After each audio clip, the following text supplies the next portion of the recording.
الله الرحمن الرحيم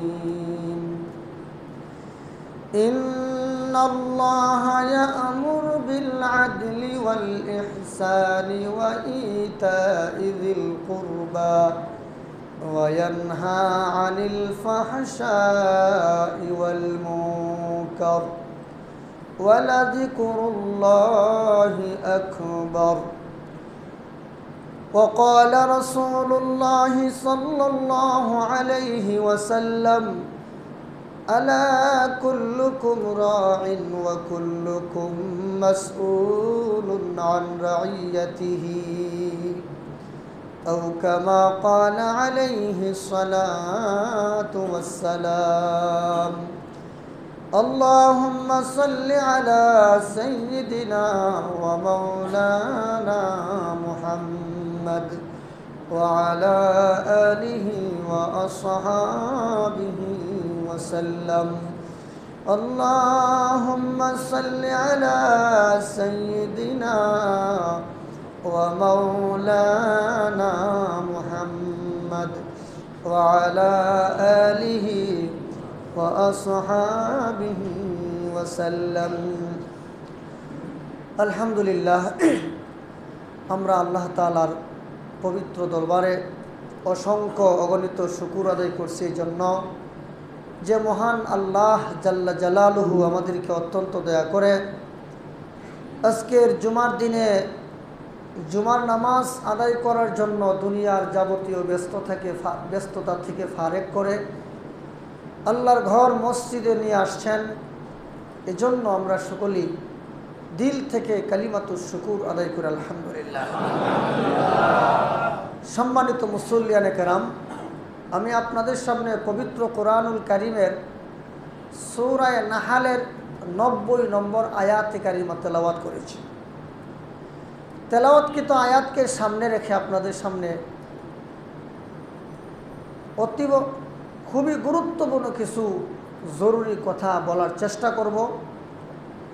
আল্লাহ যেন আমাদেরকে কথাগুলো ইখলাসের সাথে শোনার, আমলে নিয়তে শোনার তৌফিক দেন এবং আল্লাহ যেন আমাকে ইখলাসের সাথে বলার তৌফিক দেন, আমিন।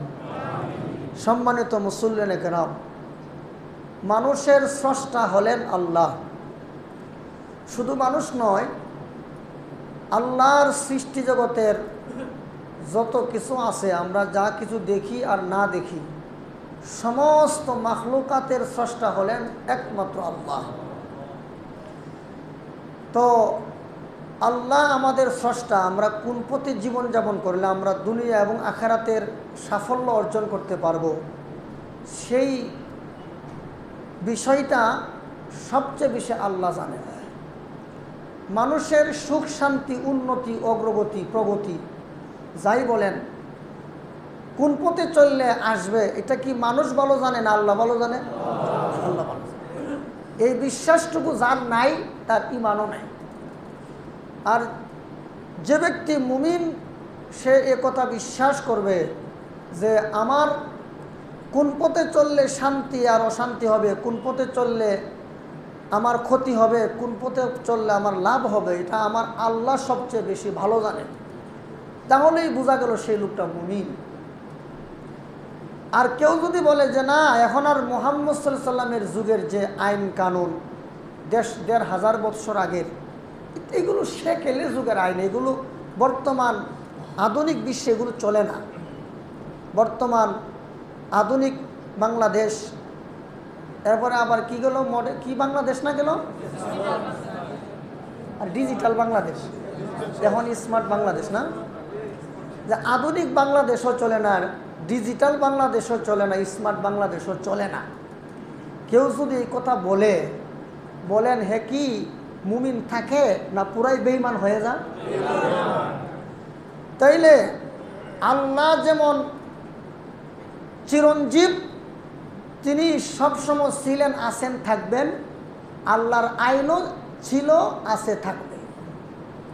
আল্লাহ এমন এক স্রষ্টা যার আইনের মধ্যে বিন্দুমাত্র কোনো সন্দেহ নাই, কোনো ভুলও নাই।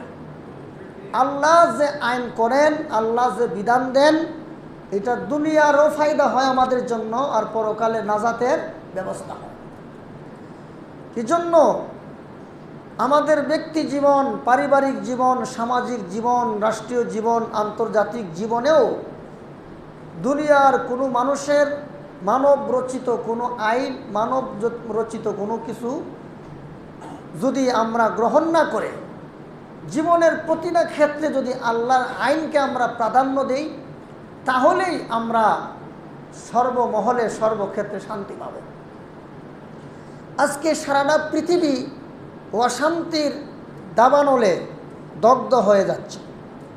এর কারণ কি? পৃথিবীতে এখন কোনো কিছুর অভাব নাই, যানবাহনের অভাব নাই, খাওয়ানোরও অভাব নাই, পোশাকেরও অভাব নাই, সব কিছুর আছে, সমস্যা নাই। কিন্তু একটা জিনিসের অভাব, সেটা হলো যে আমাদের চরিত্র ভালো না, আমাদের আখলাক ভালো না, আমাদের চলাফেরা চালচলন সব কিছু আল্লাহর বিধানের বিরুদ্ধে। এই জন্য আমার পাড়া মহল্লা থেকে শুরু করে, আমার এলাকা থেকে শুরু করে, রাষ্ট্র থেকে শুরু করে সারা পৃথিবীতে শুধু অশান্তি চলতেছে। এজন্য আমাদের কাজ হলো কোন পথে চললে শান্তি হবে আর কোন পথে চললে অশান্তি হবে, এই কথাগুলো মানুষকে বুঝায় দেওয়া। মানুষকে বাধ্য করা আমাদের কাজ না, মানুষকে বুঝায় দেওয়া আমাদের কাজ। আপনারা যদি পরকালের শান্তি আর মুক্তি চান তাহলে আপনারা মানবেন, আর যদি বলেন না পরকালের শান্তি আর মুক্তির দরকার নাই তাহলে মানবেন না। সোজা কথা। পরকালে দুইটা দল হবে, একটা জান্নাতি, একটা জাহান্নামী। দুনিয়া তো দুইটা দল, একটা দলের নাম হিজবুল্লাহ, একটা দলের নাম হিজবুল শয়তান। দুনিয়াতে দুইটা দল, একটা হিজবুল্লাহ, একটা হিজবুল শয়তান। আর পরকালেও দুইটা দল হবে, একটা জান্নাতি, একটা জাহান্নামী। আবার এবারও বলা যায় একটা হলো ডানপন্থী আর একটা বামপন্থী। ডানপন্থী, বামপন্থী, অর্থাৎ যাদের আমল নামা ডান হাতে আসবে তারা ডানপন্থী আর তারা জান্নাতি, আর যাদের আমল নামা বাম হাতে আসবে এরা বামপন্থী, মানে জাহান্নামী। কি বলেন? আমাদের দেশে ডানপন্থী আছে, বামপন্থী আছে, আছে না? তো আমরা সবসময় ডানপন্থী হওয়ার চেষ্টা করব, যে আমাদের আমলটা যেন ডান হাতে আসে, আমরা যেন ডানপন্থী হই, আমরা যেন জান্নাতি হই। তো সম্মানিত হাজিরিন, সুখ শান্তি সফলতা একমাত্র আল্লাহর হাতে। এখন আসবে কিভাবে? আসবে একমাত্র আল্লাহর বাতলানো পথে চললে। তো আল্লাহ তাআলা পবিত্র কোরআনে আমার তেলাওয়াতকৃত আয়াতে আল্লাহ আমাদেরকে বলেন, ইন্নাল্লাহা ইয়া'মুরু বিল আদলি ওয়াল ইহসান, অর্থাৎ আল্লাহ তাআলা আদল এবং ইহসানের আদেশ করেন।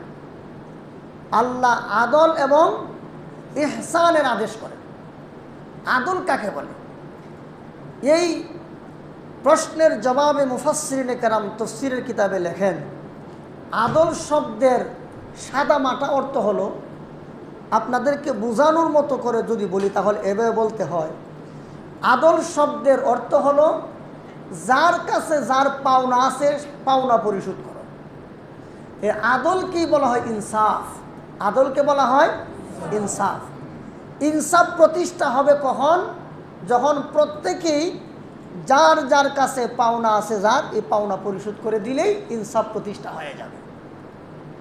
বলেন, ইনসাফ ভিত্তিক সমাজ ব্যবস্থা করতে হলে, ইনসাফ ভিত্তিক রাষ্ট্র ব্যবস্থা কায়েম করতে হলে, ইনসাফ ভিত্তিক পৃথিবী গড়তে হলে কি করণীয়? পাওনা পরিশোধ করতে হবে। কি পরিশোধ করতে হবে? পাওনা। ইনসাফ ভিত্তিক দেশ গড়তে হলে, ব্যক্তি গড়তে হলে, সমাজ গড়তে হলে, পরিবার গড়তে হলে তাহলে পাওনা পরিশোধ করতে হবে।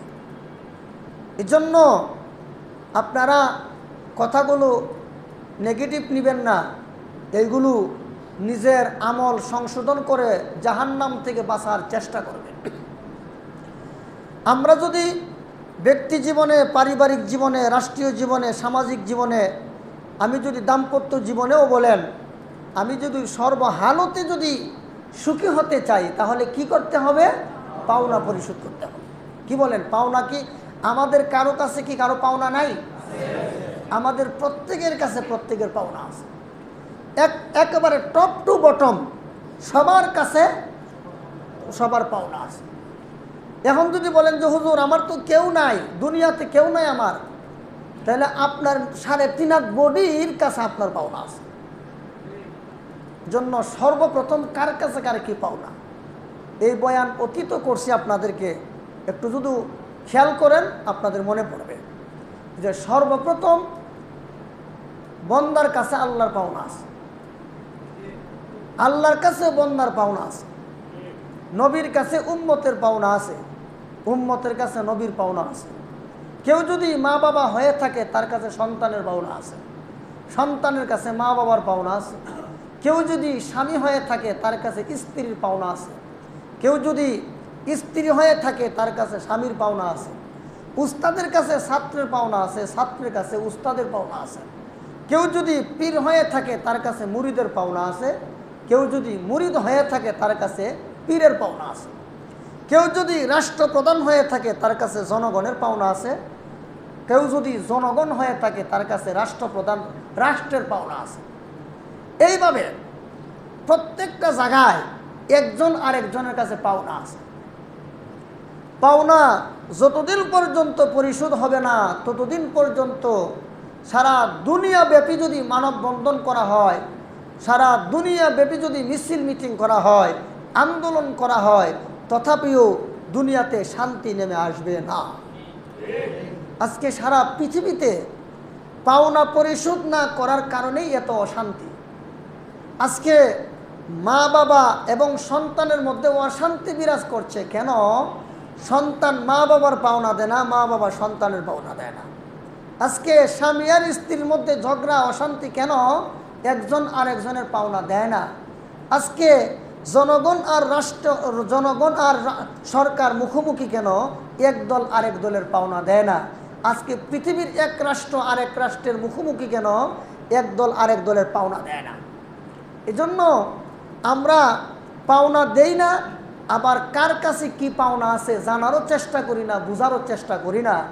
আর যারা জাতির শ্রেষ্ঠ সন্তান, ওয়ারাসাতুল আম্বিয়া, নায়েবে রসুল, উলামায়ে কেরাম, ওনারা যখন কোনো হক কথাগুলো বলেন, জাতি কার কাছে কার কি পাওনা আছে এই কথাগুলো যদি বলে, তখন আমাদের কি বিভিন্নভাবে ট্যাগ লাগানো হয়। চরমপন্থী, উগ্রপন্থী, ওই যে সন্ত্রাসী, জঙ্গি, রাজাকার, আলবদর, আসাম, দুষ্কি, হক কথা কেন বলে, এই সমস্ত ট্যাগ লাগানো। তো ভাই, আজকে দুনিয়াতে ট্যাগ লাগায় কি হবে? আমার আপনার সবার পরকাল আছে, জবাবদিহিতা আছে। আম্মাজান আয়েশা সিদ্দিকাকে যে সমস্ত মুনাফিকরা জিনার অপবাদ দিয়েছিল, ফলাফল কি দাঁড়াইল? আম্মাজান আয়েশার ব্যাপারে আল্লাহ 10টা কোরআনের আয়াত নাজিল করে ওনার পবিত্রতার বর্ণনা দিছে। আর যেই সমস্ত মুনাফিকরা আম্মাজান আয়েশার বিরুদ্ধে অপবাদ রটিয়েছিল, তারা ইতিহাসের আস্থা খুঁড়ে নিক্ষিপ্ত হয়ে গেছে। তো আজকে ট্যাগ লাগান, বলেন, সমস্যা নাই। একটা সময় আসবে, জীবনের শেষ সময়টা যখন আসবে, যখন আপনার রুহুটা আপনার কণ্ঠনালীতে এসে যাবে, আর যখন বেঈমানি অবস্থায় মারা যাবে, তখনই বুঝে আসবে আল্লাহর কোরআনের বিরোধিতা করার যে কি পরিণতি। দুনিয়া থেকেই শুরু হয়ে যাবে অশান্তি, দুনিয়া থেকেই অশান্তি, লাঞ্ছনা আর বেজ্জতি শুরু হবে। আর কবরতে হবে, হাসরে হবে, মিজানে হবে, ফুলসিরাতে হবে, শেষ পর্যন্ত চরম অশান্তি আর লাঞ্ছনা আর অবমাননার স্থান জাহান্নাম হবে তার ঠিকানা। এজন্য আমাদের কারো কাছে কি কারো পাওনা নাই? না আছে। আমার কাছে আপনাদের পাওনা আছে, আপনাদের কাছেও আমার পাওনা আছে। আমার কাছে আপনাদের কি পাওনা? আমার কাছে আপনাদের পাওনা হলো যেই কথাগুলো জানলে, শুনলে আর মানলে আপনারা জাহান্নাম থেকে বাঁচতে পারবেন, সেই কথাগুলো যতই তিতা হোক না কেন, যতই কষ্টদায়ক হোক না কেন, এই কথাগুলো আমাকে বলতে হবে। এটা আমার কাছে আপনাদের পাওনা। আর আপনাদের কাছে আমার পাওনা হলো আমি যেই কথাগুলো বলবো এই কথাগুলোর উপর আমল করা। কি বলে? নাকি একদল আরেক দলের মুখোমুখি? আলহামদুলিল্লাহ, অনেকে আমাদেরকে অনেক মহব্বত, অনেক ভালোবাসেন, গতকালের একটা ঘটনা বলি।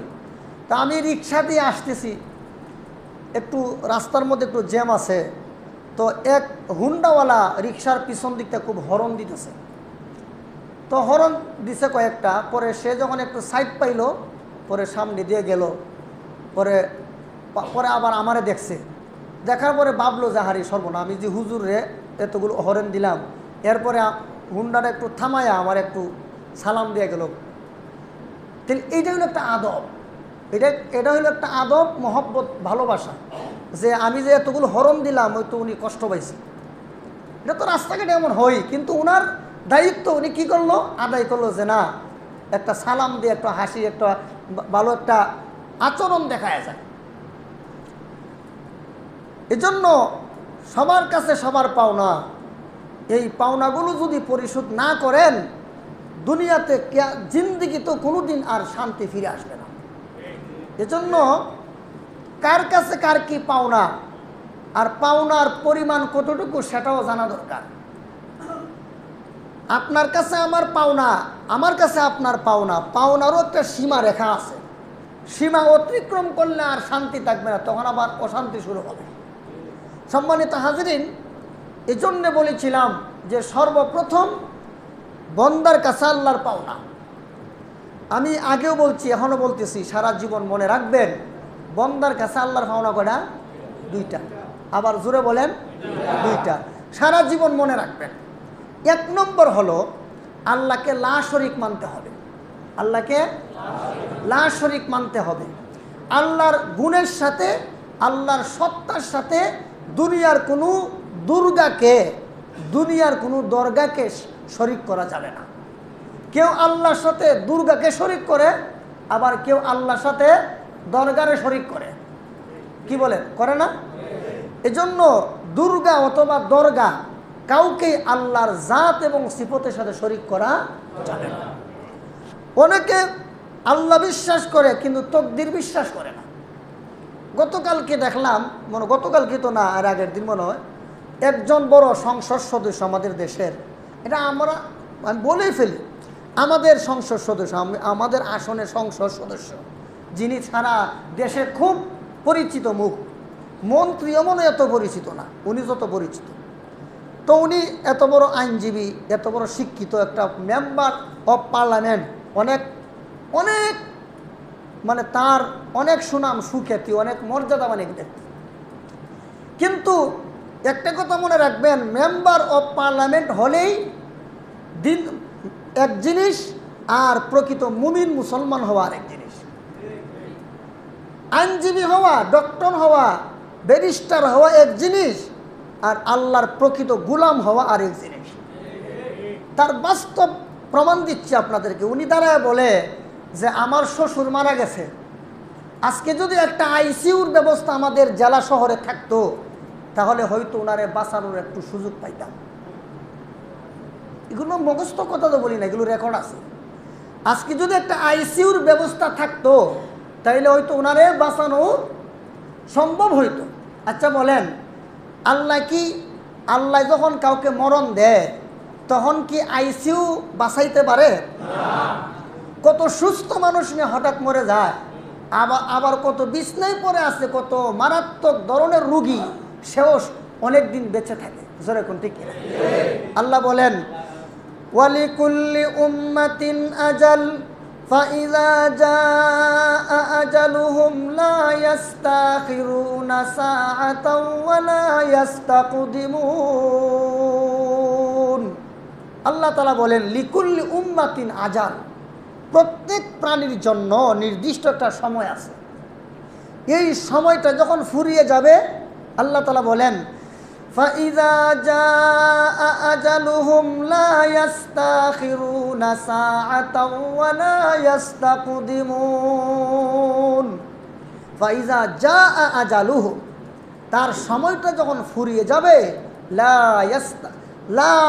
আল্লাহ তাআলা বলেন, তার মৃত্যুর জন্য 1 মিনিট আগেও তার মৃত্যু ঘটানো হবে না, আর 1 মিনিট পরেও তার মৃত্যু ঘটানো হবে না, বরং যথাসময়ে তার রূহ বের করা হবে। বলেন, মানুষের হায়াত যখন ফুরায়া যায়, তখন ডাক্তারে ভালো করতে পারে? কি বলেন? আইসিইউ ভালো করতে পারে? ভালো করতে পারে। তাহলে এত বড় জ্ঞানী, এত বড় পণ্ডিত, এত বড় ব্যারিস্টার, এত বড় উকিল, এত বড় অ্যাডভোকেট, মেম্বার অফ পার্লামেন্ট হওয়া সত্ত্বেও ওনার এই এলেম নাই যে আল্লাহ যে মানুষকে মানে তার হায়াত ফুরানোর 1 মিনিট আগেও কবজ করেন না তার রুহু, এবং 1 মিনিট পরেও করেন না, এই এলেমটুকু তার মধ্যে নাই। দুনিয়াতে আপনি যত বড় জ্ঞানী হন, যত বড় পণ্ডিত হন, যত বড় সায়েন্টিস্ট হন, যত বড় ডক্টর হন, ব্যারিস্টার হন, অ্যাডভোকেট হন, আল্লাহর কাছে 4 আনার দামও নাই যদি আপনার ভিতরে আল্লাহর ভয় না থাকে, আল্লাহর এলেম না থাকে, পরকালের ভয় না থাকে, আপনার মধ্যে যদি ইসলাম না থাকে, ইমান না থাকে, দুনিয়ার পড়ালেখা দ্বন্দ্বৌলত সুনাম সুখ্যাতির 4 আনা পরিমাণ মূল্য আল্লাহর কাছে নাই। যেরকম ঠিক কিনা? এক হাদিসে হযরত রাসূল করিম সাল্লাল্লাহু আলাইহি ওয়াসাল্লাম বলেন, আল কাইসু মান দানা নাফসাহু ওয়া আমিলা লিমা বাদাল মাউত। রাসূল বলেন, প্রকৃত জ্ঞানী ওই ব্যক্তি যে ব্যক্তি মৃত্যুর পরবর্তী জিন্দেগির জন্য আমল করে। তো মৃত্যুর পরবর্তী জিন্দেগির জন্য যার আমল যত বেশি মজবুত, যত বেশি সুন্দর হবে, সে তত বড় জ্ঞানী। জোরে কোন সুবহানাল্লাহ। যার পরকালের জন্য যার আমল যত সুন্দর, যার আমল যত মজবুত, যে যত বেশি পরকাল নিয়ে চিন্তা করবে, সে তত বড় আল্লাহর কাছে জ্ঞানী। আর আমরা মনে করি যে দুনিয়া নিয়ে বেশি চিন্তা করে, দুনিয়ার লাইনে যে যত বড় পণ্ডিত, যে যত বড় দুনিয়ার লাইনে যত বড় শিক্ষিত, আমরা তাদেরকে মনে জ্ঞানী মনে করি না। আল্লাহর কাছে কোনো ব্যক্তি ততক্ষণ পর্যন্ত মুমিন জ্ঞানী হিসেবে সাব্যস্ত হয় না যতক্ষণ পর্যন্ত তার ভিতরে আল্লাহর ভয় না থাকে, আল্লাহর মহব্বত না থাকে, জান্নাত জাহান্নামের ভয় না থাকে, পরকালের আমল যার অন্তরে না থাকে, ওই ব্যক্তি প্রকৃত জ্ঞানী নয়। আপনারা যতই জ্ঞানী করে চিল্লান, আল্লাহ কোনা আমি তো জ্ঞানী কই না। সারা দুনিয়ার মানুষ যদি তাকে নোবেল পুরস্কার দেয়, দুনিয়ার যত সম্মাননা আছে সবও যদি তাকে দেওয়া হয়, হ্যাঁ, এই যে আপনার ইংল্যান্ডের রানী যে মারা গেল কিছুদিন আগে, তার যে মুকুট, এটার দাম কত? হ্যাঁ, রাষ্ট্র ও ইংল্যান্ডের মতো রাষ্ট্রে প্রেসিডেন্ট নির্বাচিত হওয়ার পরে রানীর কাছে যাওয়া লাগে, ওখান থেকে গিয়া মানে শপথ পাঠ করানো লাগে, রানীর কথা মতো সরকার গঠন করা লাগে। কত সম্মানী, কত মর্যাদাবান, কিন্তু ইমান না থাকার কারণে, আমল না থাকার কারণে বলুন তার কোনো মূল্য আসেনি। এই জন্য দুনিয়াতে আপনারা যতই বড় পণ্ডিতি বা আমরা যত বড় জ্ঞান নিজেদেরকে মনে করি না কেন, কিন্তু পরকালের জ্ঞান এবং আল্লাহর ভয় যার অন্তরে নাই, ওই ব্যক্তি কোনোদিন প্রকৃত জ্ঞানী হতে পারে না। তো সম্মানিত হাজিরিন, আল্লাহ তাআলা বলেন তোমাদের কাছে আমার 2টা পাওনা। 2টা পাওনা কি কি? 1 নম্বর, আল্লাহকে লা শরীক জানতে হবে। আল্লাহকে লা শরীক জানতে হবে। আল্লাহকে লা শরীক জানার ব্যাখ্যা কি? শুধু আল্লাহ তুমি ছাড়া আমার কোনো মাবুদ নাই এ কথা মুখে মুখে স্বীকার করলে হবে না, বরং আল্লাহকে লা শরীক মানতে হবে। আল্লাহ যে আমার মাবুদ এটা মানতে হবে আল্লাহর বিধানসহ, আল্লাহর বিধানসহ মানতে হবে। এই জন্য আল্লাহর যাবতীয় হালাল আর হারামকে আমার মেনে আল্লাহকে লা শরীক মানতে হবে। 1। 2 নম্বর, আল্লাহ যেই কাজের আদেশ করছেন তা মানতে হবে, এবং যেই কাজের নিষেধ করছেন তা করা যাবে না। 1 নম্বর আল্লাহকে লা শরীক মানা, 2 নম্বর আল্লাহর গোলামি করা নবীর তরিকায়। এই 2টা হলো আল্লাহর কাছে, আমাদের কাছে আল্লাহর পাওনা। আল্লাহ বলেন আমার কোনো বান্দা যদি আমার এই 2টা পাওনা পরিশোধ করে দুনিয়াতে, আমিও দুনিয়ার জীবনে, আমি আল্লাহ দুনিয়ার জীবনে তাকে 2টা পুরস্কার দেব, আর পরকালে তাকে আমি বিনা হিসেবে জান্নাত দান করব। দুনিয়ার জীবনে কি কি পুরস্কার দিবেন আল্লাহ বলেন ফালয়াবুদু রাব্ব হাযাল বাইত। আল্লাহ বলেন এই ঘরের মালিক অর্থাৎ খানায়ে কাবার মালিক যে আল্লাহ, সেই আল্লাহর ইবাদত যারা করবে তাদেরকে 2টা পুরস্কার দেওয়া হবে। এর মধ্যে 2টা পুরস্কারের বিবরণ এরপর আয়াত আল্লাহ বলেন ফালয়াবুদু রাব্ব হাযাল বাইত আল্লাযী আত'আমাহুম মিন জু'ইন ওয়া আমানাহুম মিন খাউফ। আল্লাহ বলেন যে আমি আল্লাহ তাদেরকে দুনিয়াতে ক্ষুধামুক্ত জীবন দান করব। কি মুক্ত? ক্ষুধামুক্ত, কোনো অভাব থাকবে না। আমি আল্লাহ অভাব দূর করে দেব, 1 নম্বর। 2 নম্বর, ওয়া আমানাহুম মিন খাউফ, তাদের কোনো ভয় থাকবে না, পেরেশানি থাকবে না। আল্লাহ পাক ভয়মুক্ত জীবন দান করবেন আর ক্ষুধামুক্ত জীবন দান করবেন দুনিয়াতে। আজকে তো ক্ষুধা নিবারণের জন্য এত আন্দোলন, কি বলেন? আজকে কোটা বিরোধী আন্দোলন হচ্ছে, বলেন তো দেখি কিসের স্বার্থে? পেটের স্বার্থে। বলেন কিসের স্বার্থে? পেটের স্বার্থে। যারা কোটা বিরোধী আন্দোলন করে এরাও পেটের স্বার্থে, আর যারা কোটার পক্ষে আন্দোলন করে এরাও পেটের স্বার্থে। যারা কোটার পক্ষে 30% দিতে হবে এরাও পেটের স্বার্থে কথা বলে। আর যারা কোটার বিরোধী, যে না এত বৈষম্য থাকতে হবে না, কোঠায় নয় মেধায় চাকরি হবে, কোঠায় নয় মেধায় চাকরি হবে, এরাও পেটের স্বার্থে। জোরে কোন ঠিক কিনা? আল্লাহ বলেন এত আন্দোলন, এত কিছু বুঝলা, পেটটা বুঝলা, কিন্তু আমি আল্লাহর ফাওনাটা যে পরিশোধ করতে হবে সেটা বুঝলা না।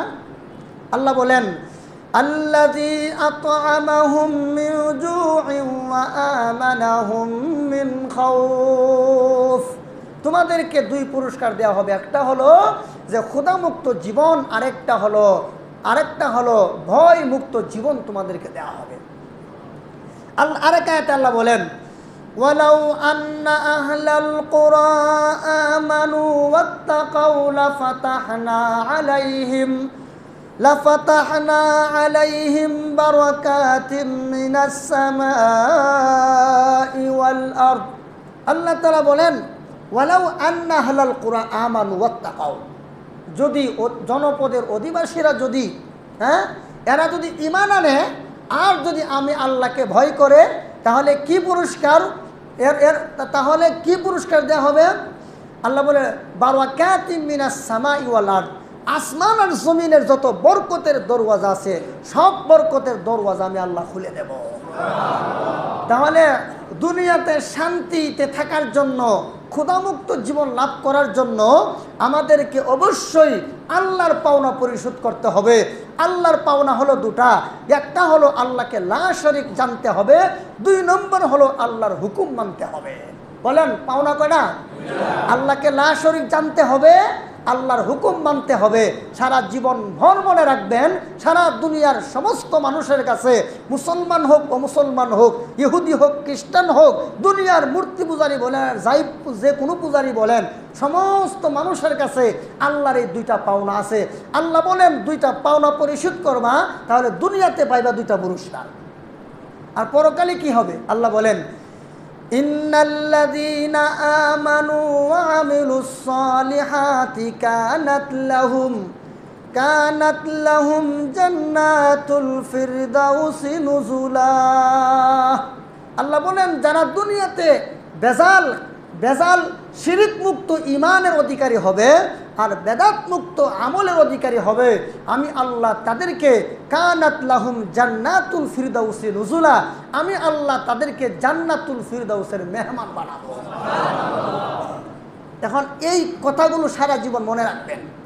কি মনে রাখবেন? কতদিন দাড়ির বিরুদ্ধে, যারা দাড়ি রাখে না, বললাম যে দাড়িটা রাখেন, কই যেই সেই বললাম যে মসজিদে কমসে কম টুপিটা মাথার দিয়ে আসে না, তো সামান্য একটা দাড়ি আর টুপি এটার উপরে আমল করতে পারি না, আবার এত এত এত আমাদের থেকে কত দূর জান্নাত।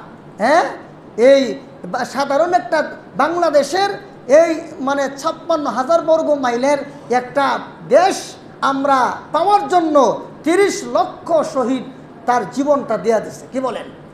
কত মা বোন ইজ্জত দিল, বিনিময়ে কি পাইলাম? 56,000 বর্গ মাইলের একটা মানচিত্র পাইলাম। আল্লাহ বলেন বন্দা, তুই যদি সর্বনিম্ন মানের জান্নাতি হস, তাহলে আমি আল্লাহ তোকে 10টা পৃথিবীর সমান একটা জান্নাত দান করব।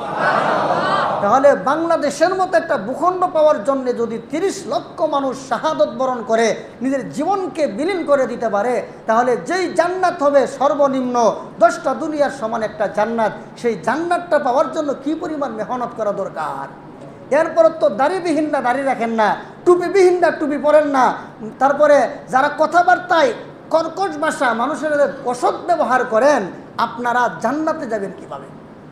এক হাদিস আল্লাহ রসুল বলেন, মুস্তাদরাকে হাকিমের হাদিস, আল্লাহ রসুলকে আইসা এক ব্যক্তি প্রশ্ন করল, ইয়া রাসূলুল্লাহ, ইন্না ফুলানাতান তাকুমুল লাইলা ওয়া তাসুমুন নাহারা, হুজুর অমুক ব্যক্তি সারা রাত সে তাহাজ্জুদ নামাজ পড়ে, দিনের বেলা রোজা রাখে, ওয়া তাফআলুল খায়রাত, এবং অনেক কল্যাণময় কাজ করে থাকেন, এবং সে দান সৎকা করে অনেক টাকা পয়সা অর্থ সম্পদ আল্লাহ রাস্তায় খরচ করে। হুজুর তার একটা বদ অভ্যাস আছে, বদ অভ্যাসটা হলো ওয়া তুজি জিরানাহা বিলিসানিহা, সে তার জবান দ্বারা তার প্রতিবেশীকে কষ্ট দেয়, তার সাথে যারা চলে সমাজের মানুষকে জবানের মাধ্যমে কষ্ট দেয়। হুজুর তার কি হুকুম? আল্লাহ রসুল বলেন, লা খাইরা ফিহা, ওই ব্যক্তির মধ্যে কোনো কল্যাণ নাই, হিয়া মিন আহলিন নার, সে জাহান্নামের অধিবাসী হবে। এই জন্য শুধু নামাজ পড়লে আপনি জান্নাতি হবেন না, তাহাজ্জুদ পড়লে, রোজা রাখলে, হজ করলে, যাকাত দিলে, দান সৎকা করলে, সেবামূলক বহুত কাজ করলেন, আপনি জান্নাতি হবেন না আপনার জবানটাকে যদি আপনি কন্ট্রোল করতে না পারেন। দুনিয়াতে আমরা সামান্য তুচ্ছ স্বার্থের জন্য নিজেকে বিক্রি করে দিতে পারি, কিন্তু পরকাল পাওয়ার জন্য আমার জবানটাকে আমি কন্ট্রোল করতে পারি না। সম্মানিত হাজিরিন, তাইলে পাওনা তো পাইলাম, আল্লাহর কাছে আমাদের পাওনা কয়টা? আল্লাহর কাছে আমাদের আল্লাহ বলেন যে, এজন্য আহলে সুন্নাত ওয়াল জামাতের আকীদা হলো, আমরা যদি আল্লাহর পাওনা পরিশোধ করিও, এরপরেও আল্লাহ যদি আমাদেরকে কোনো কিছু না দেন, জাহান্নামও দিয়া দেন, এরপরও কোনো মানুষের বলার কোনো অধিকার নাই। আল্লাহ যদি আল্লাহর পাওনা ঠিক মতো পরিশোধ করার পরেও যদি আল্লাহ আমাদেরকে জাহান্নামে দিয়া দেন, তাহলে আমাদের কোনো টু শব্দ বলার অধিকার নাই। আল্লাহ বলেন, আমার পাওনা পরিশোধ করার পরেও তোমাদেরকে যদি জাহান্নামে দেয়া দেয়, এরপরও তোমাদের টু শব্দ বলার অধিকার নাই। তারপর আমি আল্লাহ দয়ালু আল্লাহ, আমি দয়ার বশীভূত হইয়া আমি তোমাদেরকে দুনিয়াতে দিব দুইটা পুরস্কার, আর পরকালে তোমাদেরকে জান্নাতুল ফিরদাউসের মেহমান বানাবো। ভাইয়ের আমার, এরপর আসেন, এই যে আপনার নবীর কাছে উম্মতের কাছে নবীর পাওনা, আপনি দুনিয়াতে যদি নবীর আদর্শ মানেন, রসুলে বলে যে তুমি যদি দুনিয়ার জীবনে আমার আদর্শ মানো, তাহলে পরকালে পাইবা দুইটা পুরস্কার আমার পক্ষ থেকে। একটা হলো, তোমাকে আমি আল্লাহর নবী হাউজে কাউসারের পানি পান করার সুযোগ দেব, এবং আল্লাহর কাছে শাফাত করে তোমাকে জান্নাত পর্যন্ত পৌঁছায় দেব। কয়টা নবী আমাদেরকে কয়টা পুরস্কার দিবেন? দুইটা। একটা হলো হাউজে কাউসারের পানি, আরেকটা হলো নবী সুপারিশ করে জান্নাতে পৌঁছায় দিবেন। তবে এই দুই পুরস্কার পাওয়ার জন্য আমাদেরকে দুনিয়াতে কিছু করতে হবে না? আরেকটু জোরে বলেন। যত কিছু করতে হবে, এর মধ্যে একটা ব্যাপারে আল্লাহ রসুল বলেন যে ব্যক্তি তার দুইটা জিনিসের, দুইটা অঙ্গের দায়িত্ব গ্রহণ করবে দুনিয়াতে, আমি আল্লাহর নবীও তাকে পরকালে ওই দুইটা, আমি আল্লাহর নবীও তার জন্য দুনিয়াতে একটা দায়িত্ব গ্রহণ করব। আমাদেরকে দুনিয়াতে দুইটা দায়িত্ব গ্রহণ করতে বলছেন, আর রসুল বলেন আমিও তার জন্য পরকালে একটা দায়িত্ব গ্রহণ করব। দুনিয়ার জীবনে আমাদের সমস্ত উম্মতের কাছে নবী দুইটা দায়িত্ব দিছেন। এই দুইটা দায়িত্ব প্রত্যেকটা মুমিন মুসলমানকে আদায় করতে হবে। রসুল বলেন, তুমি যদি আমার এই দায়িত্বগুলো আদায় করো, আমিও পরকালে তোমার দায়িত্ব আদায় করে নেব। এই দুইটা দায়িত্ব কি কি? এক নম্বর হলো, রসুল বলেন যে ব্যক্তি তার জবানের হেফাজত করবে, আর যে ব্যক্তি তার লজ্জাস্থানের হেফাজত করবে। জবানের দ্বারা উদ্দেশ্য হলো জবানকে অপব্যবহার না করা, অন্যায়ভাবে জবানকে ব্যবহার না করা, লজ্জাস্থান দ্বারা অন্যায়ভাবে কোনো ধরনের অন্যায় অপকর্ম না করা। এই দুইটা দায়িত্ব যদি কোনো উম্মত গ্রহণ করতে পারে, রসুল বলেন আজমান লাহুল জান্নাহ, আমি আল্লাহর রসুল তার জন্য জান্নাতের জিম্মাদারি গ্রহণ করলাম। আমাদেরকে কয়টা দায়িত্ব দিচ্ছেন? একটা হলো মুখ, আর একটা লজ্জাস্থান হেফাজত করতে হবে, তাইলে জান্নাত পাইবেন। এখন আমরা এখানে কয়জন আছি আমাদের জবানটা ঠিক আছে? কয়জন আছি আমরা জীবনে জিনা ব্যভিচারের সাথে জড়িত না? সমাজে এখন জিনার সুতে আজকে সমাজের যে কি অবস্থা, এটা সমাজ কোন জায়গায় গিয়ে পৌঁছবে, এটা একমাত্র আল্লাহ ভালো জানে। জিনা শুধু বাস্তবিক অর্থে জিনা নয়। জিনার যত আয়োজন আছে সব আয়োজন আমাদের দেশে, আমাদের সমাজে, গোটা পৃথিবীতে জিনার সমস্ত আয়োজন সম্পন্ন হয়ে গেছে। তো দুইটা জিনিসের দায়িত্ব গ্রহণ করবেন। আপনার কষ্ট হবে, তো কষ্ট হলে কি হয়েছে? ভাত খাইতে তো কষ্ট হয়, কি বলেন? হ্যাঁ, গোসল দিতেও কষ্ট হয়, বাথরুমে গেলে তো কষ্ট হয়, পেশাব পায়খানা করতে কষ্ট হয়। দুনিয়ার সব কষ্ট করতে পারেন, জবানটারে কন্ট্রোল করবেন, একটু কষ্ট হবে, এই কষ্টটা সহ্য করতে পারবেন না? হ্যাঁ, এই কষ্টটা সহ্য করবেন। এরপরে লজ্জাস্থানের হেফাজত করবেন।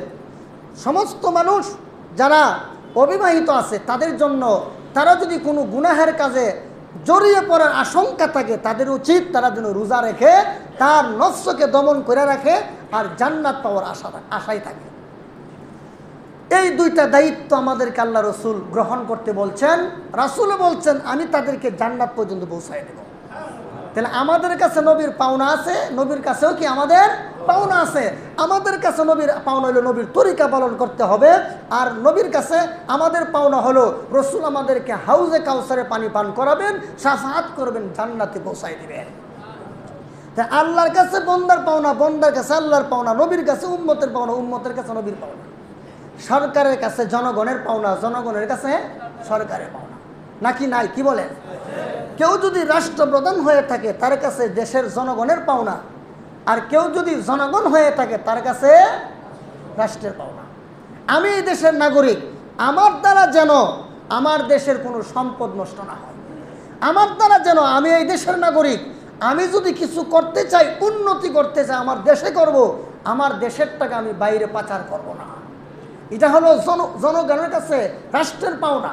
কিন্তু অত্যন্ত দুঃখজনক হলো সত্য, আমাদের দেশের বেনজিররা, আমাদের দেশের আজিজরা, ওরা টাকার পাহাড় জমাইছে বাহিরে। আজকে যদি কোনো আলেম, দুই চারটা আলেম এমন কাজ করতো, বাংলাদেশের মাদ্রাসাগুলো বন্ধের ঘোষণা হয়তো হয়ে যেত।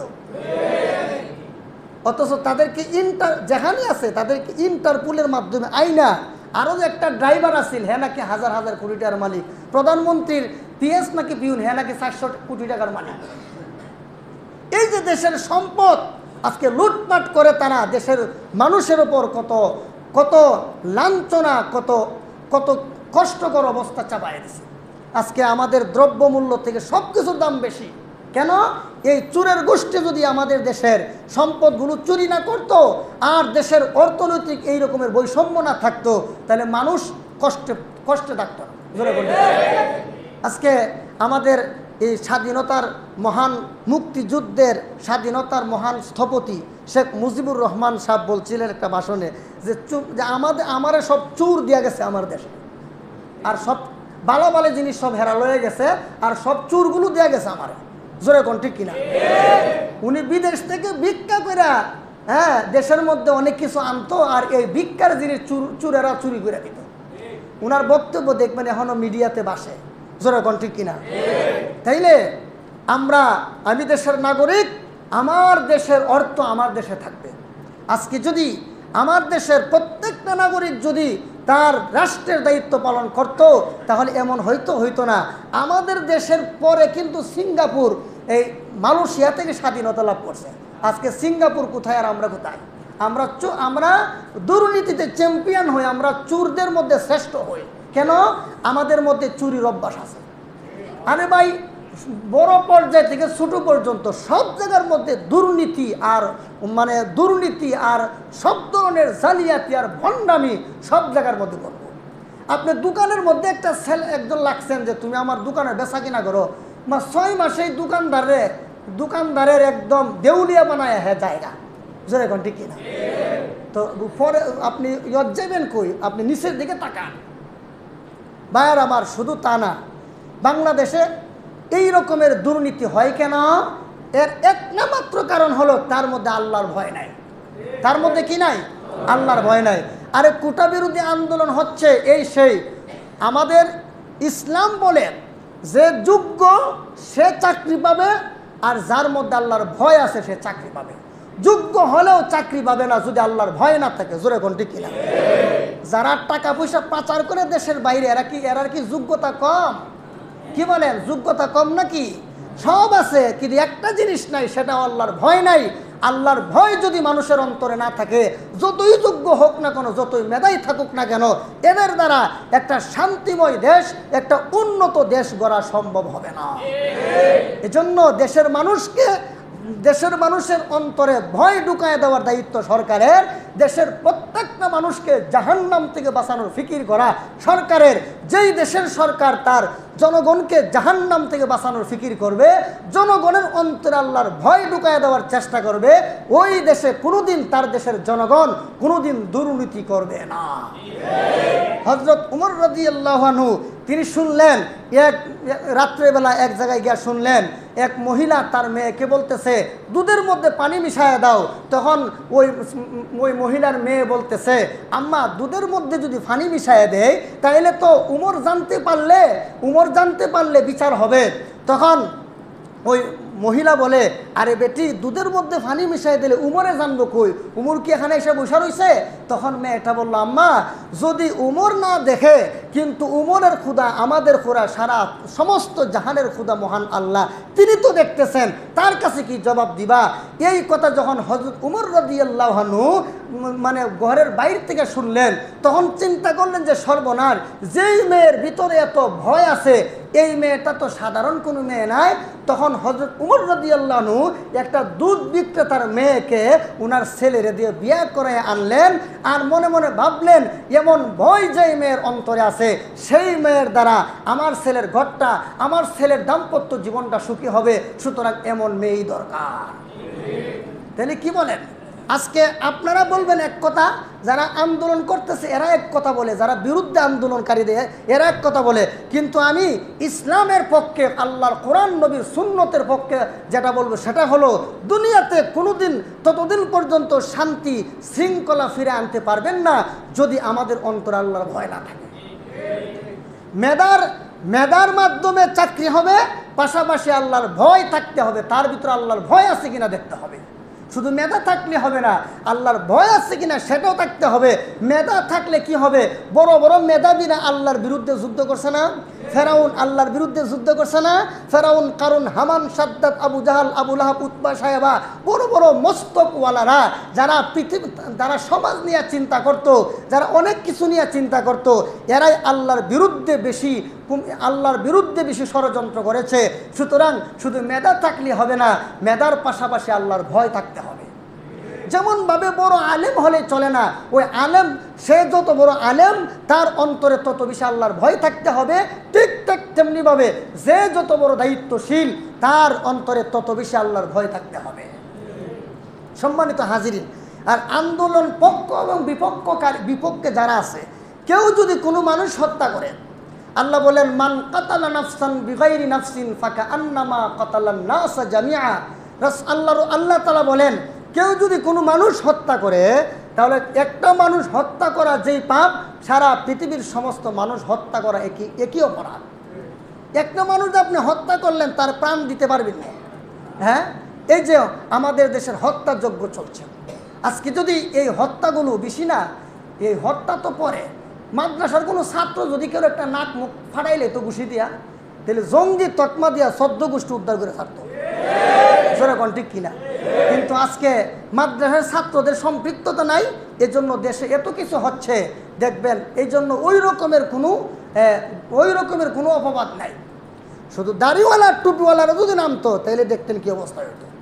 তো সম্মানিত হাজরিন, এই আচরণগুলো থেকে আপনারা বেরিয়ে আসেন, ইনসাফ ভিত্তিক আচরণ করেন, আপনাদের ভিতরে আল্লাহর ভয় ঢুকান, তাইলে দেশ, জাতি, দুনিয়া এবং আখিরাত সব জায়গায় আপনারা সম্মানিত হবেন এবং পরকালে আপনাদের নাজাতের ব্যবস্থা হবে। এজন্য সরকারের কাছে আমাদের পাওনা আছে, আমাদের কাছে সরকারের পাওনা আছে। সরকারের কাছে জনগণের 6টা পাওনা। কয়টা পাওনা? আরে জোরে বলেন।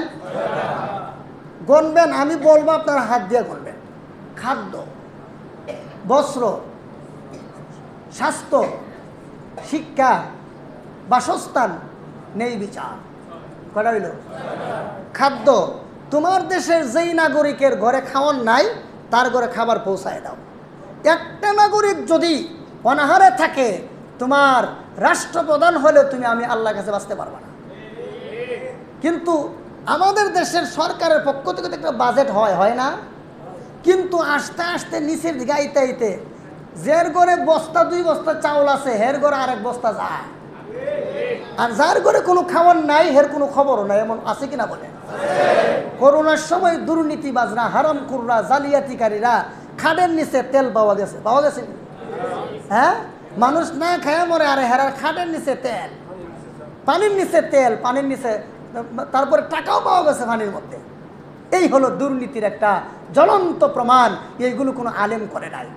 অথচ করোনার সময় যখন সারা পৃথিবীর মধ্যে আপনাদের বন্ধু বলতে কেউ ছিল না, তখন মাদ্রাসার ছাত্ররা, মাদ্রাসার হুজুররা, হ্যাঁ, আলেম উলামায়ে কেরাম, ওনারা করোনা রোগীদেরকে গোসল করাইছে, দাফন কাফনের ব্যবস্থা করছে। আপনাদের মনে আছে কিনা? এই জন্য এই পৃথিবীতে আপনাদের জন্য আলেমদের মতো জনদরদি এই পৃথিবীতে আর কেউ নাই। যেখানে রাষ্ট্র ব্যবস্থা, সমাজ ব্যবস্থা, আপনার মা বাবা পর্যন্ত আপনাকে জাহান্নামের দিকে ঠেলে দিচ্ছে, সেখানে উলামায়ে কেরাম জীবনের রিস্ক নিয়ে আপনাদেরকে জাহান্নাম থেকে বাঁচানোর জন্য হক কথাগুলো জাতির সামনে তুলে ধরছে। যেরকম ঠিক কিনা? হ্যাঁ, এই জন্য সরকারের কাছে জনগণের সর্বপ্রথম যে পাওনাটা সেটা হলো যে খাবার পৌঁছায় দাও, 1 নম্বর। 2 নম্বর বস্ত্র। শেখ সাহেব তো কইল আমার কম্বলটা কই? হ্যাঁ, ওই সময়ের মানুষ তো কিছু না ভালো আছে, কি বলেন? ওনার যুগের মানুষ কিছু ভালো ছিল না?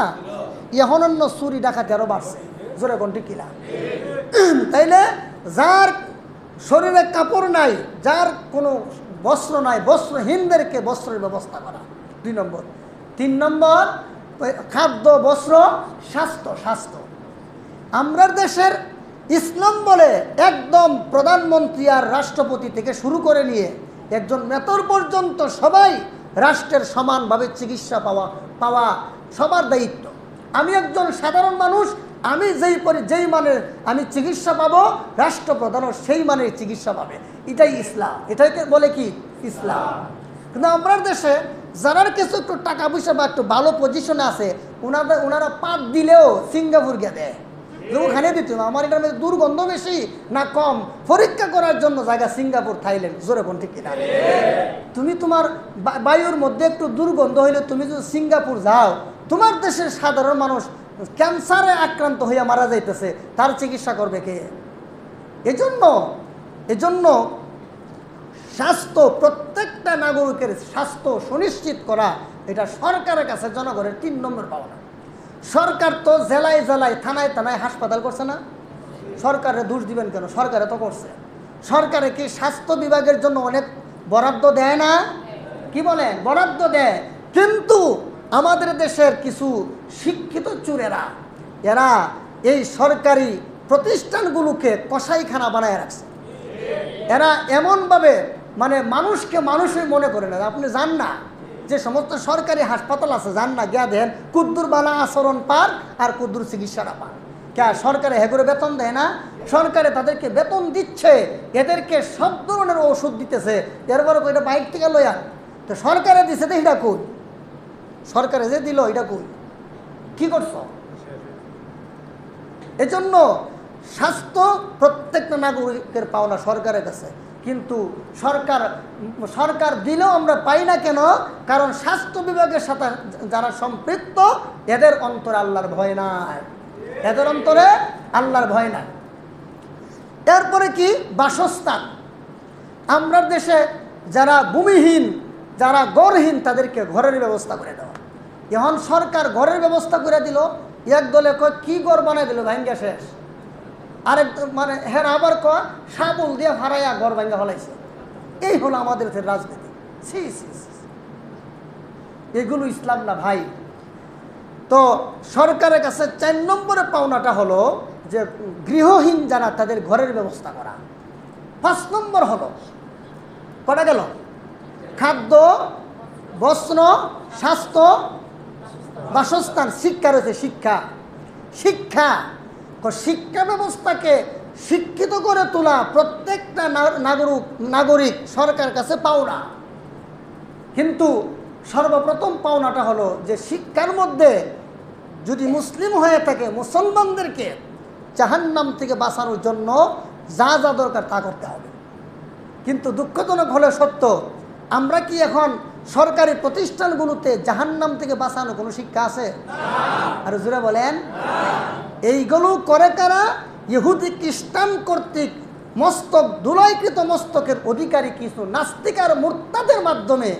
ওই যে এর নাম কি, ওই যে ঢাকা বিশ্ববিদ্যালয়ে ঢুকবেন, এর নামটা নাকি জাফর ইকবাল, এই সারদের মতো কিছু আছে আপনার বুদ্ধি প্রতিবন্ধী, এদের মাধ্যমে দেশ যেহেতু শিক্ষা সিলেবাসটা প্রণয়ন করে, এই জন্য এরার উদ্দেশ্য হইল এমনভাবে প্রণয়ন করুন শিক্ষা সিলেবাস যেন মুসলমানের সন্তান জাহান্নাম থেকে বাঁচার কোনো সুযোগ না পায়। এরা কয় আমিও জাহান্নামে যাবো, তো করে জাহান্নামে লয়ে যাবো।